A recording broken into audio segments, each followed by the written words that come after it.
आप मेरी बात पे यकीन क्यों नहीं कर रही? कल मेहंदी के हंगामों में मेरे सर में बहुत दर्द हो रहा था। मैं छत पे चली गई और सुकून की दवा खाकर सो गई थी। दिन चढ़े तक सोती रही और फोन ऑफ हो गया था। नहीं तो ऐसा करते हैं ना कि हया, उस्मा, राहीला, शकीला सबको ले चलते हैं, खूब हल्ला गुल्ला करेंगे। अब नहीं, मैंने उनसे बात की थी, वो राहीला और शकीला नहीं जाना चाहती।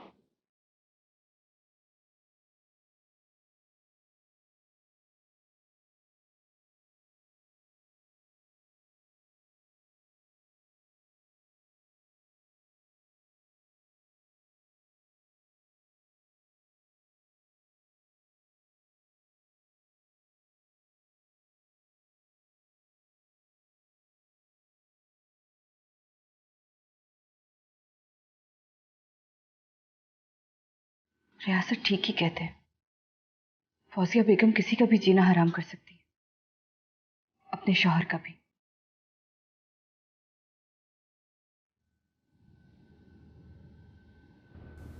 I'm sorry, कल तुम्हारे साथ अच्छा सलूक नहीं हुआ। तुमसे मैंने झूठ बोला कि तुमसे मेरा निकाह नहीं हुआ हुआ। क्या वो झूठ? हाँ हाँ, तुम मेरी बीवी हो, मैंने तुमसे जायज रिश्ता बनाया है, मगर इस डर से झूठ बोला कि तुम शायद फौजिया को बता दो। ये चोरी छुपे की शादी मेरी और मेरे माँ बाप की इज्जत की मौत बन जाएगी।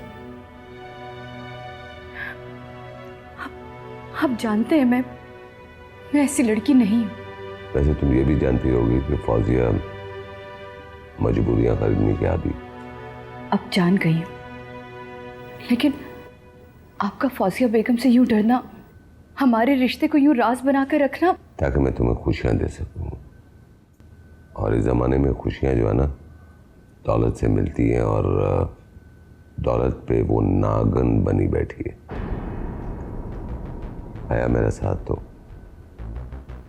मैं तुमसे बहुत मोहब्बत करता हूँ। लेकिन हमारी शादी, उससे राज रखना मेरे लिए किसी क़यामत से कम नहीं है। मैं जानती हूँ कि आप मजलूम हैं, लेकिन देखिए रियासत, आप मेरी अम्मी से ही बात कर लें। हाँ, कर लूंगा। मौका देख के सबको बता दूंगा कि तुम मेरी बीवी हो, मगर प्लीज कुछ अरसे के लिए मेरा साथ दो। ठीक है, लेकिन आप मुझे अपना और मेरा निकाहनामा दे दीजिए। हाँ भाई, दे दूंगा, मगर तुमसे रिक्वेस्ट है कि रोज शाम को यहाँ पर आ जाया करो, घंटे 2 घंटे के लिए। ठीक, अब मुझे देर हो रही है, घर जाना है। चली जाना थोड़ी देर में।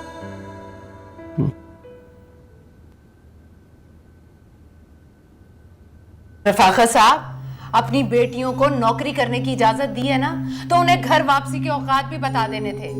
हद होती है किसी बात की।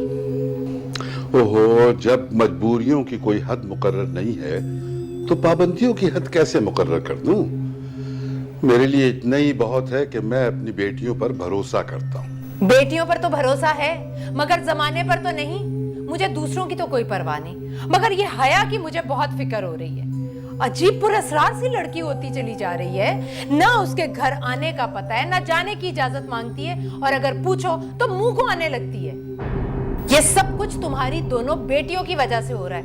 उनकी बेलगामी की वजह से ये भी मुंह जोर होने लगी है। अच्छा बस। क्या बस बस बस? हर वक्त बस बस बस। कभी कुछ सोचा भी करो, क्या कह रही हूं मैं? खुदा के वास्ते बस करो। देखो, हर वक्त मेरी बेटियों को टारगेट मत बनाया करो। खुदा के वास्ते हर वक्त वही बक करती रहती हो। रफाकत, क्या हुआ रफाकत? उस्मा पानी लाओ। रफाकत, इधर बैठो। मैंने कितनी दफा कहा है कि मत फिक्र किया करो, मत चीखा करो इनकी वजह से। जब से ये लड़कियां इस घर में आई हैं, बर्बाद करके रख दिया सब कुछ। सुकून, चैन। आराम से लेटो। उस्मा पानी लाओ जल्दी से।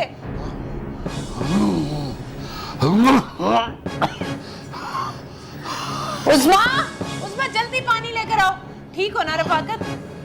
रफाकत, रफाकत सब ठीक हो जाएगा।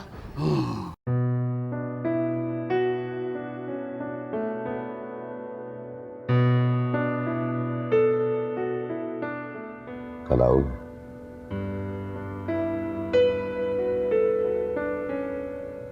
क्यों नहीं आऊंगी रियासत? मशरकी बीवी हूं, मिजाजी खुदा का हुक्म कैसे टाल सकती? लेकिन आप भी तो मेरी मजबूरी को समझने की कोशिश कीजिए। तुमने फौजिया का रवैया देखा? मेरी आधी दौलत, प्रॉपर्टी और बिजनेस की पार्टनर है, लेकिन उसने मेरी मोहब्बत, मेरे जज्बों, मेरे ख्वाहिशों का बिल्कुल बरहम नहीं रखा। जानती हूँ कि आप जालिम नहीं, मजलूम हैं, लेकिन रियासत मेरे पास तो कुछ नहीं सिवाय अपनी नेक नामी के, उस एतबार की जो मेरे माँ बाप ने मुझे दिया, और मैं उसे खोना नहीं चाहती। तुम्हें मुझ पे भरोसा नहीं? आप पे भरोसा ना होता तो अपनी हया का अमीन ना बनाती। लेकिन रियासत प्लीज प्लीज मुझे रुसवाई के खौफ से बचा लीजिए। इस शादी को राज ना बनाए, बता दे सबको। बता दूंगा, ये मेरा तुमसे वादा है। तुम्हें जिंदगी में वही मकाम मिलेगा जिस पे आज फौजिया काबिज है। बस तुम मेरा साथ देना। मैं आपके साथ हूं। अब मुझे जाना होगा।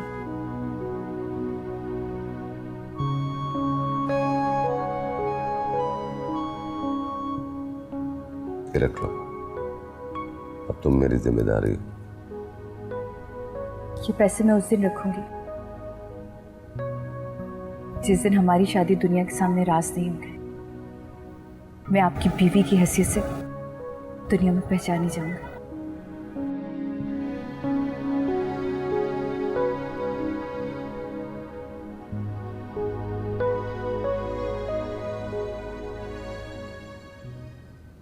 अम्मी और अब्बा आपके बेहद शुक्रगुजार हैं कि आपने इतना प्यार दिया है। पता ही नहीं चलता कि मैं मैके से ससुराल आ गई। बेटा ये तुम्हारी मोहब्बत है।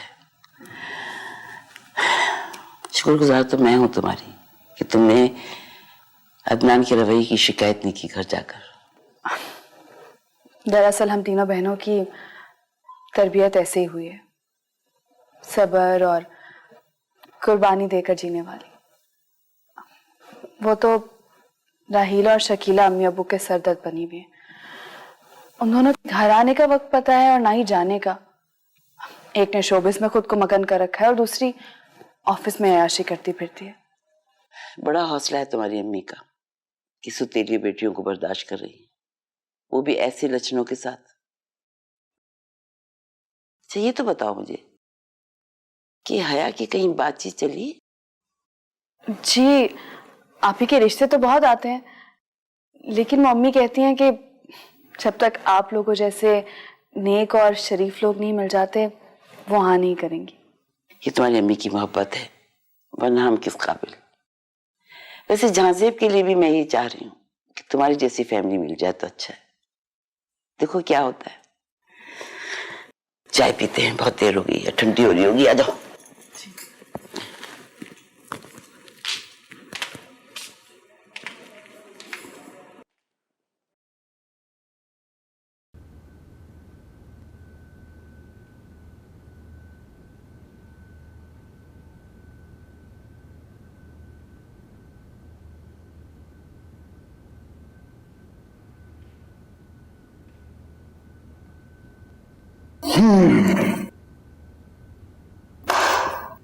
क्या सोच रहे हो? भाई मैं सोच रहा था कि आप वापस जाने का इरादा तर्क कर दें। मुझसे नहीं संभलता अब ये सब कुछ। यार वापस नहीं जाऊंगा तो माजी परेशान करेगा। मगर आपको तो आपका माजी अब हाल में नजर आने लग गया है ना। I mean, Shakeela. बोलता हूं तो मां की अना को ठेस पहुंचती है। और मेरा नहीं ख्याल कि साइमा इस मामले में कोई हेल्पफुल साबित होगी।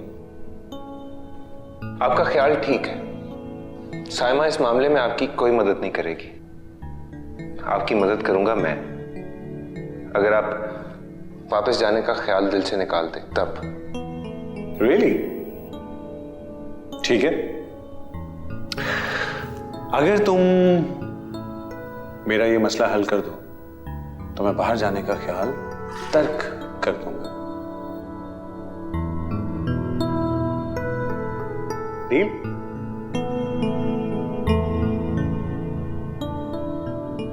डील।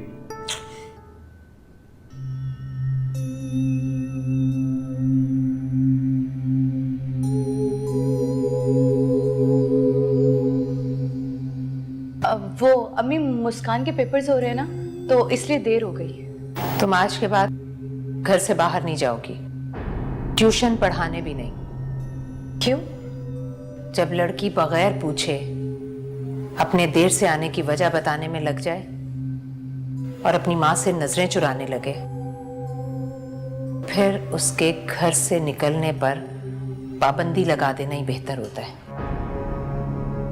लेकिन अम्मी अब बस, मुझे कुछ नहीं सुनना और अपने बाप को शिकायत मत लगाने बैठ जाना, क्योंकि मैं किसी की नहीं सुनूंगी, तुम्हारे बाप की भी नहीं। सुना तुमने?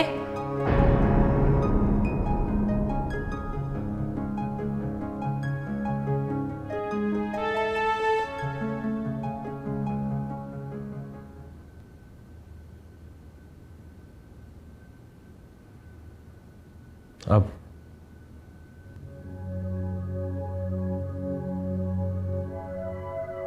वालेकुम सलाम। Thank you.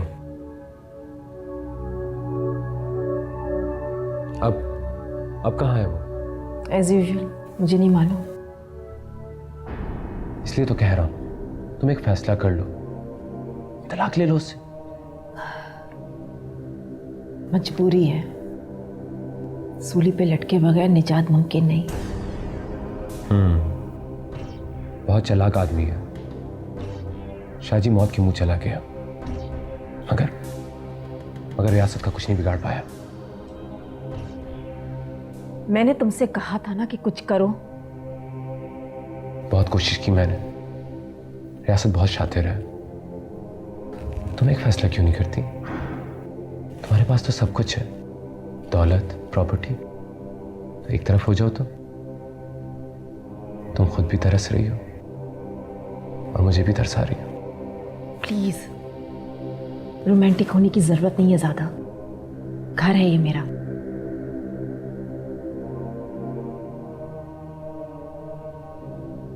इसलिए तो कह रहा हूं, थोड़ा सा नुकसान उठा लो, तलाक ले लो रियासत से।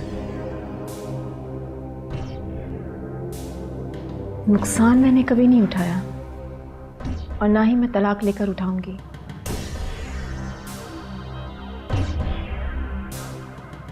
एक मोहरा और है मेरे पास।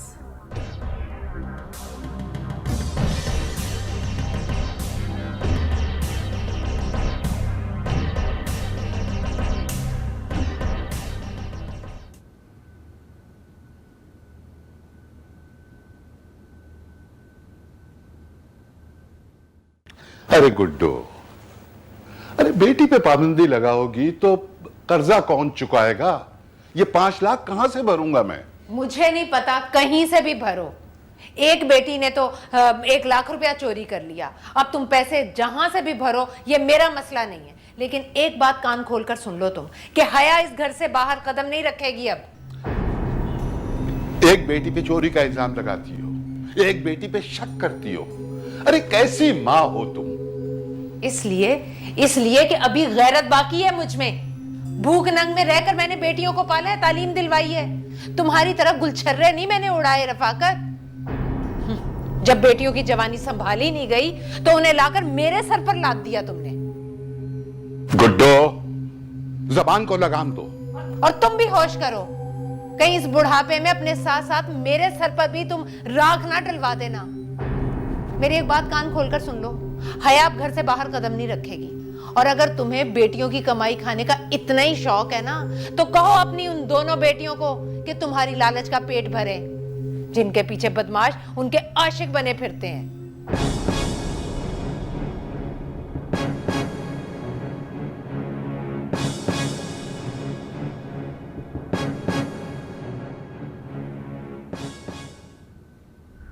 गलत नहीं कह रही, माँ भी ऐसी होगी जिसने तुम्हें फांसा। अब बेटियां भी माँ की राह पर चल निकली हैं। गुड्डो, क्या गुड्डो गुड्डो की रट लगा रखी है, दिमाग खराब करके रख दिया तुमने मेरा। अच्छा, तो आप छुप छुप के अम्मी अब्बू की बातें सुन रही हैं? देख लिया मैंने, कितनी गलत बात है। नहीं, मैं तो क्या, साइमा बाजी बिल्कुल ठीक कह रही थी। आप दोनों बहनें हो ही ऐसी। उस्मा, ज़बान को लगाम दो। तुम बदतमीजी कर रही हो शकीला। तुमसे कम। शकीला, तुम तो चुप हो जाओ, जाओ अपने कमरे में। क्या हो रहा है? क्या हुआ? हया भी कि छुप छुप के कान लगा के अम्मी अब्बू की बातें सुन रही थी। देख लिया मैंने सब कुछ। तुमने देख लिया और मैंने सुन लिया है। जितना ऊंचा अम्मी बोल रही थी ना, पूरा मोहल्ला सुन रहा होगा, समझी? बात को मत बढ़ाया करो, जाओ अपने कमरे में। अम्मी को बताऊंगी मैं। कितना समझाती हूँ लड़कियों को। शकीरा, तुम तो बड़ी हो, जाओ अपने कमरे में।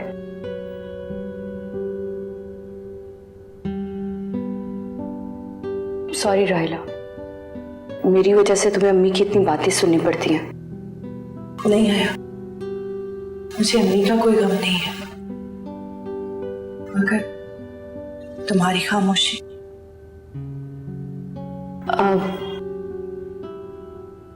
ये ट्रे मुझे तो खाना में लेके जाती हूँ।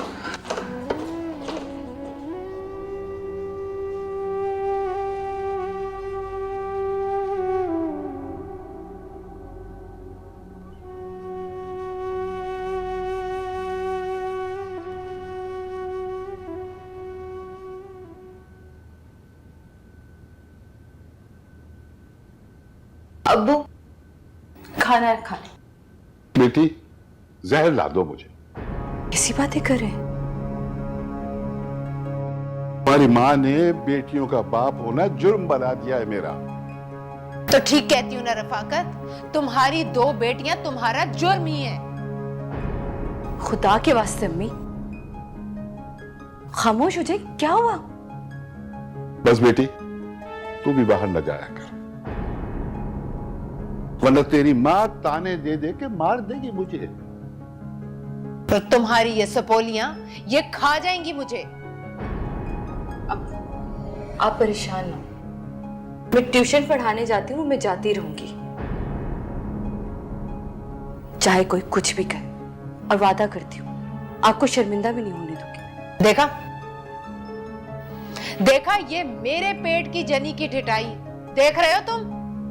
अम्मी प्लीज, पैदा करने के ताने देती है, बात करना भी सीखे, वरना आपका शक इस घर की बुनियादों को हिला देगा। यही तो मैं कहता हूं बेटा। और मैं तो बकवास करती हूँ ना, मैं दुश्मन हूं इस घर की। नहीं अम्मी, आप हम सबकी छप्पड़ छांव, हम धूप जली बेटियों को अपनी छांव में समेट लीजिए और मां बन जाए, मां बन के सोचे हम। ये नहीं समझेगी बेटा। बस मैंने कह दिया, जब तक तुम्हारी शादी नहीं हो जाती इस घर से बाहर तुम अपने कदम नहीं निकालोगी। अगर तुम इस घर से बाहर गई तो मैं खुद को आग लगा लूंगी, खुदकुशी कर लूंगी। क्या सिर्फ शादियों के बाद ही माएं अपनी बेटियों पे एतबार करती है? हाँ, इसलिए कि मैका शीशे का घर होता है लड़की के लिए, और बाहर से आने वाला एक भी पत्थर उस घर को चिकनाचूर कर देता है, और उसकी किरचियां चुनते चुनते माँ बाप के हाथ जख्मी हो जाते हैं और उनकी इज्जत भी लहू लुहान हो जाती है। मैं कल ही फोन करती हूँ साइमा को कि वो रिश्ता लेकर आए अपने जेठ के लिए, और तुमने अगर ये खाना खाना है ना तो खाओ, नहीं खाना तो भाड़ में जाओ।